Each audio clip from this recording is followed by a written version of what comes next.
Halo teman-teman, apa kabar semua? Nah, pada kesempatan ini saya akan membahas satu contoh kasus yang sedang saya tangani ya. Oke teman-teman, seorang ibu tadi datang kepada saya cerita curhat dengan wajah yang cemas karena mendapat ancaman dan teror ya. Ceritanya seperti ini ya. 3 bulan yang lalu seorang ibu memberikan pinjaman kepada rekan bisnisnya kurang lebih 50 juta ya, 50 juta, dan uang itu akan dikembalikan oleh temannya dalam waktu 3 bulan.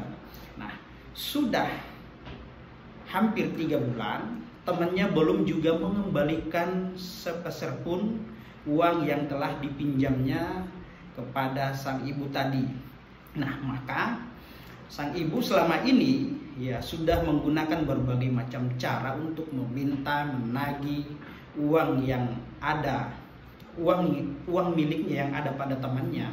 Namun temannya justru menghindar dan nomornya diblok, terus kemudian ganti nomor dan sudah tidak bisa dihubungi lagi.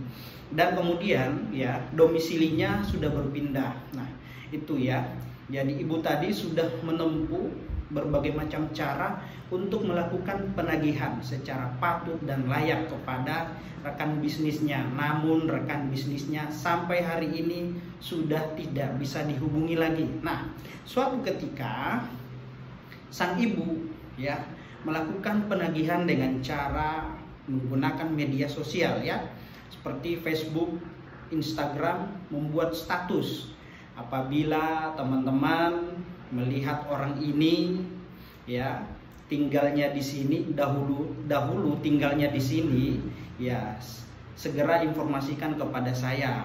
Nah, orang tersebut telah meminjam uang kurang lebih sekian kepada saya dengan tempo sekian harus dikembalikan. Namun saat ini belum juga mengembalikan uang pinjaman tersebut kepada saya. Apabila teman-teman, rekan-rekan menemukan orang ini, mohon segera hubungi saya atau lapor ke polisi karena orang ini sudah melakukan penipuan, membawa kabur uang saya. Nah, dia itu penipu. Nah, itu contoh caption atau status yang dibuat. Nah, kemudian si peminjam uang mungkin lagi online atau menggunakan sosial media, dia melihat namanya disebut-sebut di dalam sosial media tersebut. Akhirnya dia diancam. Keluarlah dari persembunyian si peminjam uang tadi, mengancam si pemilik uang atau si pengguna akun ibu tadi ya, bahwasanya dia akan membuat laporan kepolisian terkait pencemaran nama baik menggunakan sosial media.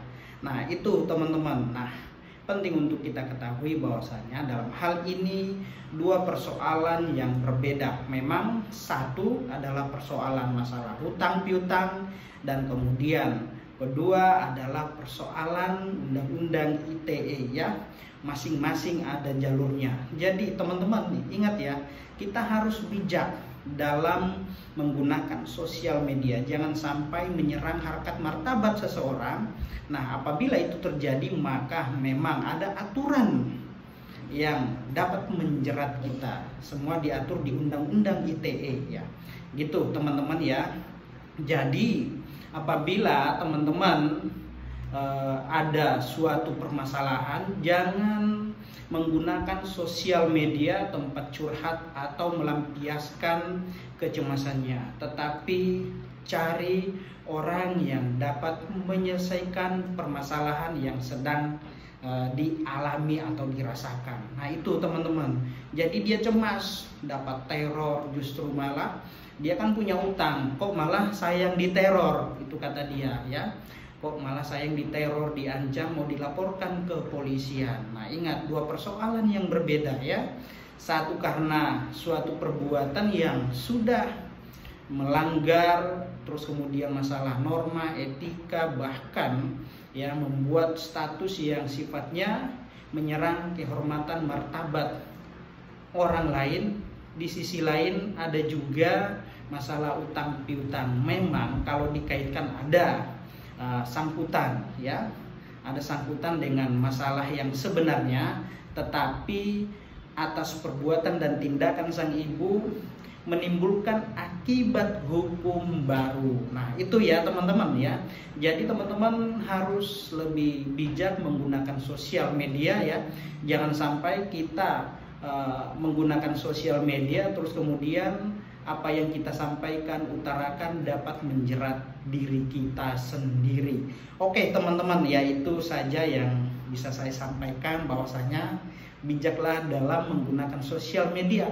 Meskipun kita mengalami suatu persoalan yang ada kaitannya dengan orang lain ya, tapi tidak semua cara dapat dilakukan untuk melakukan penagihan.